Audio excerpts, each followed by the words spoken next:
Bonjour à toutes et à tous, c'est les amis, c'est 25. Aujourd'hui on se retrouve pour un nouvel épisode de On en parle et aujourd'hui on se retrouve pour parler bien de la série Ironheart qui est la dernière série sortie du MCU. Et comment dire, j'ai des trucs à dire. Pour le coup, le rythme de diffusion de 3 épisodes une semaine et les 3 derniers la semaine d'après n'est pas plus dérangeant que ça. J'avoue que je pense que c'était le rythme adéquat. Je pense que 2-2-2 ça aurait été chiant. Un épisode par semaine ça aurait été trop long. Donc 3 et 3 c'était pas mal. Et de toute façon, au vu du projet, voilà. Donc, qu'est-ce que c'est qu'Ironheart? Pour ceux qui ne connaissent pas le personnage d'Ironheart, on l'a découvert pour la première fois dans le MCU dans Black Panther Wakanda Forever. C'était celle qui avait du coup réussi à faire un outil permettant de détecter le vibranium. Et donc, cette série du coup suit ce personnage-là de Riri, qui est bien tente de faire son armure d'Iron Man, enfin une Iron Armure. D'où le nom du coup Ironheart, qui n'est pas d'ailleurs cité dans la série, c'est pas vraiment un spoil de toute façon. Face à elle, il y a The Hood, qui est un personnage qui possède une cape démoniaque qui lui a été offerte par un démon dont on ne citera pas le nom parce que peut-être que certains ne savent pas qui c'est, même si globalement, si vous connaissez le perso, je pense que globalement vous savez de quel personnage il s'agit. Et donc Riri, suite à des événements qui se sont déroulés du coup au début de la série, va tenter de regagner un peu d'argent via des moyens pas forcément très légaux également, en rejoignant du coup The Hood, pour tenter de réparer son armure qu'elle a cassée malheureusement. Donc pour le synopsis, voilà. Franchement, les points positifs et négatifs, bon déjà le rythme était pas mal. Les armures de Riri, je les ai trouvées stylées malgré tout. Surtout la dernière que l'on voit. Vraiment pour le coup très très belle. Le personnage de Riri, au début je l'aime bien, ça va. Mais là je vous dis ça vraiment à chaud, j'ai pas encore regardé de vidéo qui traitait de la série ou quoi pour avoir d'autres points de vue, etc. Mais là pour le coup la fin de la série m'a déçu concernant le personnage de Riri. Si vous voulez regarder la série, n'hésitez pas. Vous comprendrez du coup pourquoi je pense comme ça là.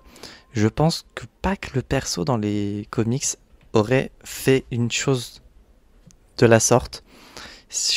Et au vu du coup des connaissances que j'avais du perso, pour le coup je suis déçu du personnage par rapport à une action qu'elle a pu commettre à la fin de la série, d'où le fait que je ne peux pas vous en parler sinon c'est du spoil. Et on en parle, il n'y a pas de spoil. Mais je vais pas vous faire un épisode dont on parle plus également pour en parler. Concrètement c'est juste une phrase qui fait que ça pourrait... Enfin, ça expliquerait du coup d'où le fait que je suis déçu, mais je vais pas vous faire une vidéo juste pour une phrase. Mais donc globalement Riri commence, enfin mon appréciation du perso commence bien et chute à la fin. Pour le coup le perso là concrètement je m'en fous. Voilà. Sinon concernant les autres persos, j'aime bien les autres persos en règle générale, j'aime bien le côté technologique de son IA également, Nathalie, qui est très sympa, le côté IA qu'on n'avait pas vu depuis très longtemps dans le MCU. Je me souviendrai même plus la dernière fois que... Alors je pense que la dernière fois qu'on avait dû voir une IA c'était Spider-Man Far From Home avec Edith, mais je crois que après ça me dit rien.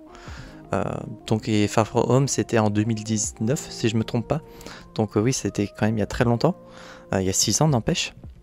Mais une pure IA... Ah si en vrai en pure IA qu'on l'on voit entre guillemets physiquement, il y a l'IA de Tony dans Endgame à la fin du film, mais après entre temps ça me dit vraiment rien. Donc pour la série ça va, les armures et l'IA de Nathalie j'ai bien aimé, les persos qui entourent Riri ils sont sympas, j'ai appris à les découvrir. Sinon les antagonistes ou ceux qui sont perçus comme les antagonistes est un groupe sympa, quoique on ne sait pas ce qui leur arrive, pardon, à la fin. Voilà, donc bonne question. Le personnage de The Hood est intéressant, si ce n'est qu'avec la scène post-générique, je me pose des questions également encore sur le perso parce que je me demande comment il va pouvoir évoluer. Ouais, donc pour le coup le personnage de The Hood intéressant, pas aussi décevant que Riri à la fin, mais ça va, le personnage reste malgré tout sympa et curieux de voir ce qui va s'en dérouler pour lui. Et sinon globalement la série J'ai passé un bon moment et j'ai pas perçu de moment de lenteur. Et la scène post-générique du coup du dernier épisode est intéressante, mais aucune idée d'où est-ce que ça peut aller. Donc pour le coup, et l'introduction également de côté magique pour la série, parce que le speech de base de la série c'était quand la technologie rencontre la magie.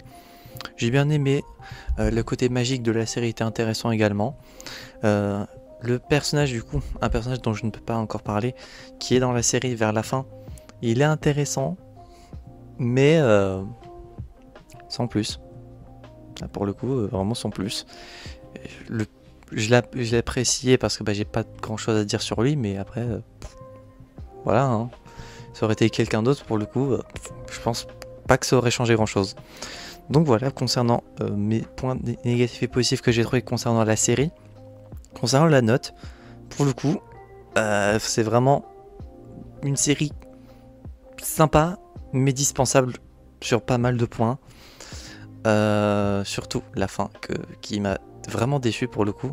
Je m'attendais pas à ça. Et si je sais pas qui a décidé que ça allait se dérouler ainsi. S'il y a vraiment une explication à cela après dans le MCU, je suis très intéressé de savoir parce que pour le coup, je suis pour le coup vraiment déçu de la situation. D'où le fait que concernant la note, j'ai décidé de mettre 6. Ça reste quand même une note positive, on est au-dessus de la moyenne. J'ai passé un bon moment devant, c'était pas chiant. J'ai bien aimé tout ce qui est armure, etc. Ça faisait en plus très longtemps qu'on n'avait pas vu vraiment d'armure dans le MCU et c'est un truc que j'avais bien apprécié, le côté des armures d'Iron Man. Mais là, la fin me laisse un goût amer et ça m'étonnerait que... Si vous aimez bien le MCU, probablement que vous la regarderez. Parce que si vous aimez le MCU, sûrement que vous aimez bien regarder tout ce qu'il y a dessus, enfin dans l'univers. Mais si vous n'êtes pas plus familier que ça avec l'univers Marvel, le MCU ou en règle générale, en vrai, la série est vraiment dispensable, je pense, pour vous. Donc voilà, si vous vous demandiez est-ce que vous devriez regarder la série, faites selon vos préférences. Est-ce que vous aimez beaucoup le MCU? Est-ce que vous vous en foutez complètement? Est-ce que vous êtes mid? Est-ce que ça dépend des projets? Pour le coup, la série, je sais pas vraiment à qui je pourrais la conseiller. Hein. Parce que si moi-même, il faut vraiment y aller pour que je n'apprécie pas quelque chose et que la fin m'a déçu, pour le coup, je ne sais pas si elle est très recommandable. Parce que il se passe des trucs intéressants, mais quand on connaît le perso de Riri, pour le coup, ça me fait un peu chier qu'il se passe ça à la fin. Donc voilà, concernant mon avis. Je pensais pas que j'allais être aussi peu enjoué concernant la fin de la série, mais au moins c'est fait et passe à la prochaine série du MCU qui sera en animation avec Ace of Wakanda normalement, qui sort en 4 épisodes en août, fin août, donc prochain épisode dont on parle sur du Marvel, ça sera à ce moment-là. Non, quoique, il y a les 4 Fantastiques, j'avais oublié qui sort, donc en termes de film, attendez-vous à l'épisode sur les 4 Fantastiques qui me hype largement beaucoup. Donc voilà, en juillet d'ailleurs vous allez avoir pas mal d'épisodes, donc soyez prêts avec On en parle. J'espère que cet épisode vous aura plu, c'est le cas, n'hésitez pas à vous abonner, à mettre un petit pouce bleu, à mettre en commentaire votre avis bien sur la série si vous l'avez regardé, sans spoiler bien évidemment, sinon votre commentaire sera supprimé. Et si vous n'avez pas regardé la série, est-ce que vous comptez la regarder? Dites-moi tout ça en commentaire, et d'ici là on se retrouvera donc j'espère la prochaine fois pour nos prochaines aventures, c'est Bug25 et je veux dire enjoy.